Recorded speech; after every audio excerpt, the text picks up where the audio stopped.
La Côte d'Ivoire est un pays de l'Afrique de l'Ouest. Elle se distingue de la plupart des pays de la sous-région par la performance de son agriculture et la richesse de son patrimoine socio-culturel. Du sud au nord, d'est en ouest, chaque grande région du pays s'identifie à travers des valeurs traditionnelles et culturelles spécifiques à la localité. Au nord du pays, Korogo, héritage en langue Sonofo, chef-lieu de département de la région des Savanes. Les Sonofo en constituent l'ethnie sédentaire, fidèle à la tradition héritée des aïeux. Cependant, quoiqu'ils constituent un seul peuple, l'ethnie Sonofo est subdivisée en plusieurs sous-groupes. Les Tchébara, du département de Korogo, les Niaraforo, résidant dans le département de Ferké-Sédougou, les Nafarans, résidant des sous-préfectures de Sinomantiali, Karakoro, Komoro et Napié, auxquels s'ajoutent les Fodono, les Koufolo et bien d'autres sous-groupes.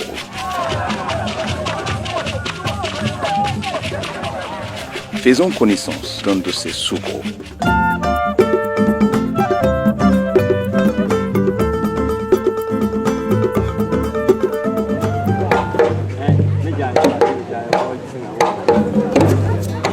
Les Sonofo Nafarans disséminés à travers 4 localités: Sinomantiali, Karakoro, Komoro, Napié.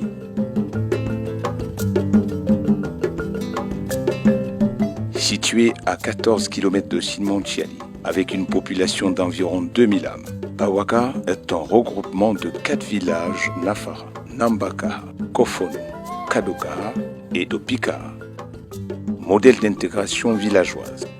Bawaka est un symbole d'unité et de la cohésion sociale.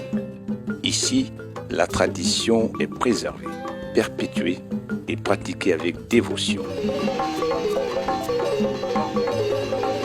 De la naissance au baptême, du mariage à l'épanouissement socio-professionnel, tout est régi par des valeurs coutumières propres au Nafara. En pays Nafara, l'homme est au centre de toute activité socio-économique et culturelle. Ainsi, dès la naissance, l'enfant est soumis à des règles et principes coutumiers qui feront de lui un homme fort, courageux et travailleur. Par conséquent, après l'accouchement, le nouveau-né est gardé en secret hors du regard indiscret de quelques initiés, afin de le mettre à l'abri de certains risques dommageables, maladies ou décès. Après la rupture du cordon ombilical, le nouveau-né est présenté au patriarche, chef de terre, gardien des valeurs traditionnelles et des fétiches du village. Il est le seul habilité à accomplir cette fonction de prêtre sacrificateur. C'est une tradition séculaire nafaran qui consiste à présenter le nouveau-né aux ancêtres et aux génies protecteurs du clan. À cette occasion, le chef de terre met en pratique des rituels spirituels et mystiques en utilisant l'eau, source de vie, et le mil, symbole d'abondance et de prospérité. Ailleurs, on aurait qualifié ces pratiques rituelles de cérémonie de baptême. Comme toute chose vivante, l'enfant doit grandir au fil des ans et s'épanouir au plan social. L'un des moyens pour concrétiser cet épanouissement social réside dans le travail. L'agriculture demeure ainsi un atout majeur pour réaliser ce noble dessein. Par conséquent, tout adolescent Sonofo Nafaran, dès l'âge de 8 ans, est initié et familiarisé au métier de la terre et aux travaux champêtres. Selon la tradition paysanne nafaran, l'exercice de toute activité agricole est précédé par un certain nombre de pratiques coutumières. Il s'agit entre autres de rites et sacrifices qui visent à assurer la protection et la prospérité du paysan.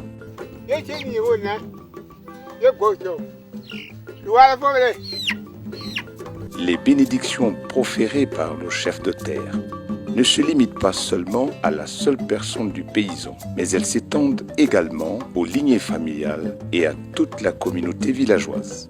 C'est seulement après ces rituels que tout paysan nafaran est habilité, selon la coutume, d'accomplir les travaux agricoles en toute sérénité.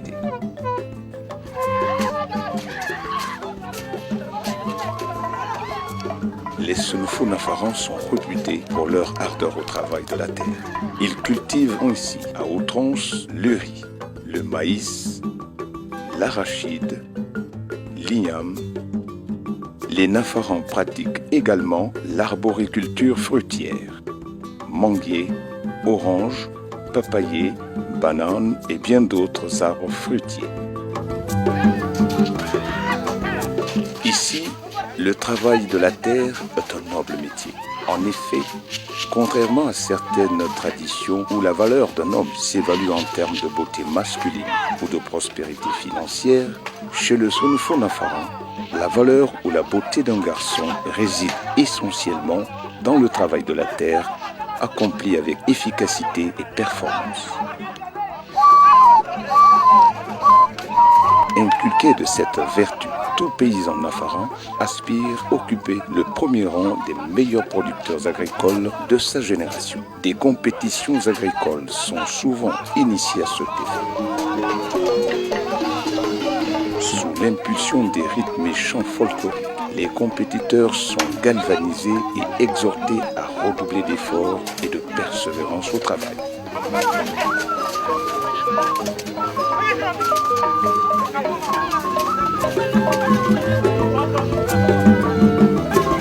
Pendant que quelques jeunes filles s'attellent à servir de l'eau fraîche aux braves paysans, c'est au cours de ce genre de compétitions agricoles que les jeunes filles identifient le plus beau et brave garçon, sinon le meilleur laboureur.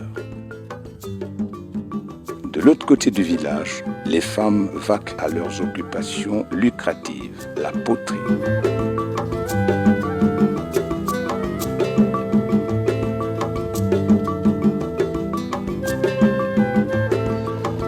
Au terme de la longue et éprouvante journée de travail, le meilleur cultivateur est acclamé et loué à travers des chants exécutés au son de balafons et autres instruments du terroir.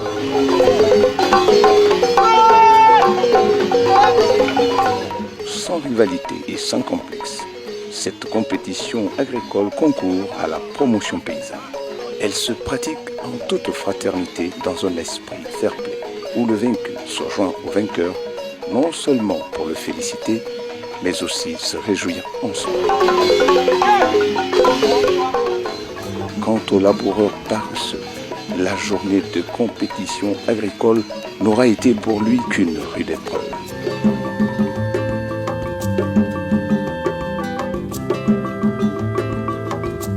Cependant, qu'il s'agisse de cultures vivrières ou cultures de rente, les critères de choix du meilleur agriculteur restent les mêmes. Courage, endurance, efficacité et performance dans le travail. Après une bonne saison agricole où la moisson a été abondante pour les paysans, tous les membres du clan, à l'initiative du chef de terre, sont conviés à une grande manifestation de réjouissance en l'honneur des braves cultivateurs. Occasion exceptionnelle de remercier Kolotoro, le dieu des Senufo, et vénérer les membres des ancêtres pour la bonne et fructueuse saison agricole. Cette manifestation de réjouissance nafaran est assimilée à la fête des moissons pour d'autres civilisations, au culte d'action de grâce selon certaines pratiques religieuses. Toute cette cérémonie traditionnelle est souvent couronnée par un autre événement encore plus heureux, le mariage.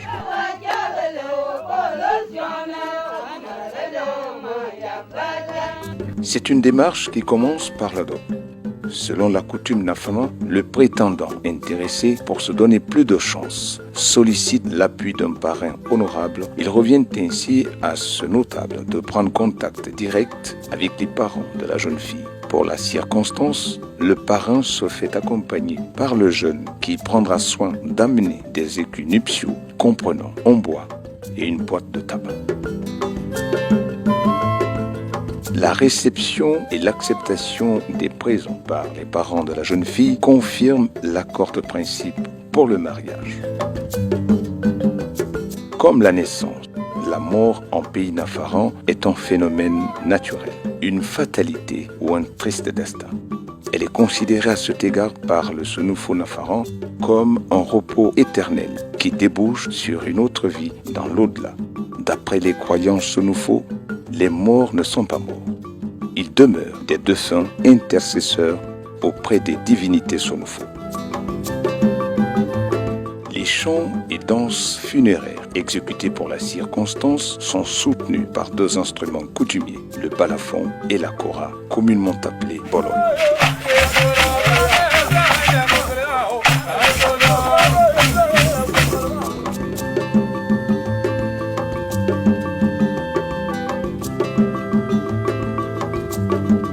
Voilà une facette des rites et traditions nafarans de Sinmontiali au nord de la Côte d'Ivoire.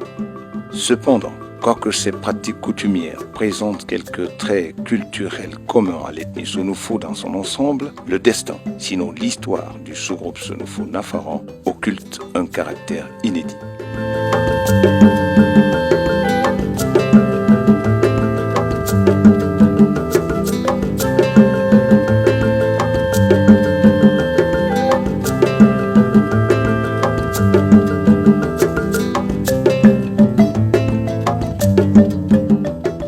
De la région des Savanes, au nord de la Côte d'Ivoire, jusqu'à Sampa, territoire nord-ouest du Ghana, en passant par Bondoukou, partout où les Senufo nafarans se sont établis, ils ont fondé des terroirs, adopté d'autres pratiques coutumières et intégré à part entière des communautés locales. Symbole d'unité nationale et de cohésion sociale, aspiration légitime des peuples.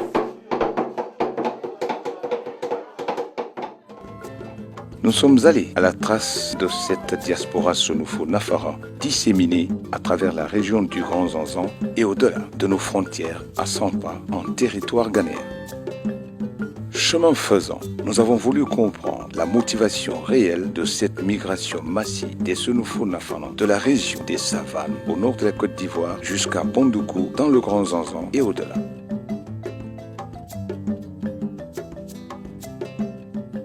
Alors, qu'est-ce qui a pu provoquer n'est pas cette migration? Les hypothèses sont nombreuses et je crois que par honnêteté intellectuelle, on doit les accepter comme telles. Il y en a qui sont partis à la suite de querelles internes. Il y en a qui ont dû partir également pour des raisons culturelles, c'est-à-dire cherchant des terres plus libres. Il y en a aussi qui ont dû pouvoir partir aussi à raison de la guerre de Samori. La migration a porté notamment sur ce qu'on appelle aujourd'hui Nafana, et qui se reconnaissent d'ailleurs Nafana.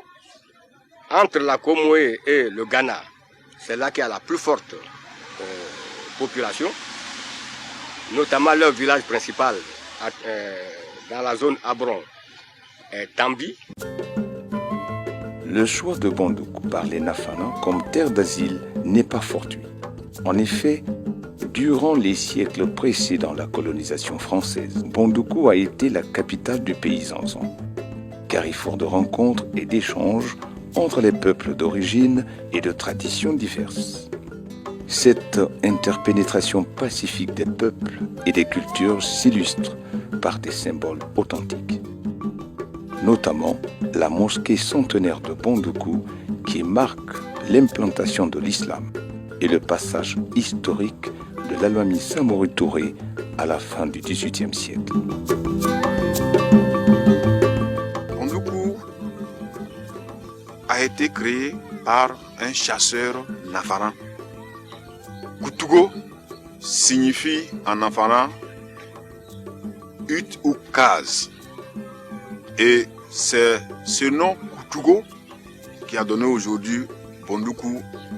La ville de Bondoukou que vous voyez aujourd'hui fut jadis un grand centre commercial qui attirait beaucoup de visiteurs qui viendraient de la sous-région. Et cela se voit à travers aujourd'hui des vestiges tels que l'actuel musée. Ce monument était le grand marché de Bondoukou. Vous avez aussi la case symbolique dont je viens de parler. Et c'est de cette première case qu'est partie la ville de Bondoukou.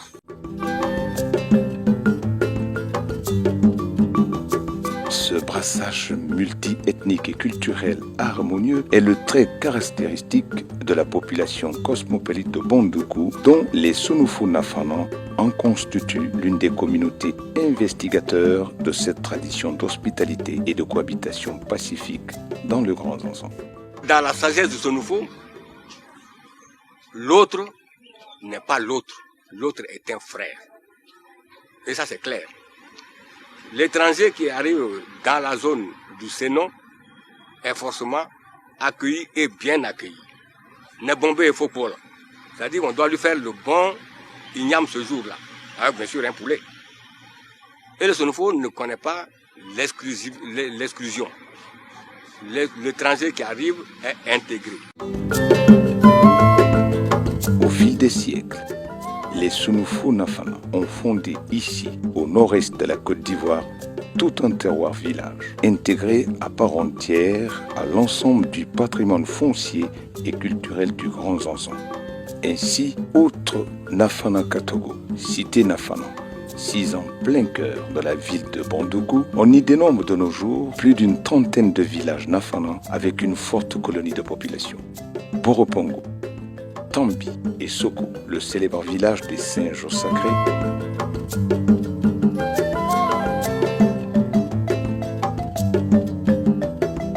autant de localités villageoises Nafana chargées de légendes. Dans le quartier qui habite aujourd'hui les Nafana, ce quartier s'appelait dans le temps Bamarasso. Aujourd'hui, il s'appelle Nafana Katogo. Nafana Katogo, en Nafana qui signifie le quartier ou la maison des Nafana. Vous avez, en plus même de la ville de Bondoukou, plusieurs autres villages. On peut en dénombrer plus d'une trentaine. Par exemple, je citerai le village de Tambi, qui est un gros village, qui aujourd'hui même peut être considéré comme la capitale des Nafana. Tambi signifie Tramimi en Nafana, qui veut dire la terre fertile. À côté, non loin de Bondoukou, à 5 km, vous avez le village Soko, qui est aussi un gros village. Soko signifie la route des éléphants. Malgré ce long et périlleux exode qui les a conduits de la région des savanes au nord de la Côte d'Ivoire jusqu'à Bondoukou, les Nafana restent attachés au terroir souche du peuple Sunufo, Korogo, Sinimontiali et ses localités dont ils se reconnaissent tous originaires. Tous les Nafana sont partis tous de la région de Korogo pour arriver ici dans ce site où nous sommes actuellement.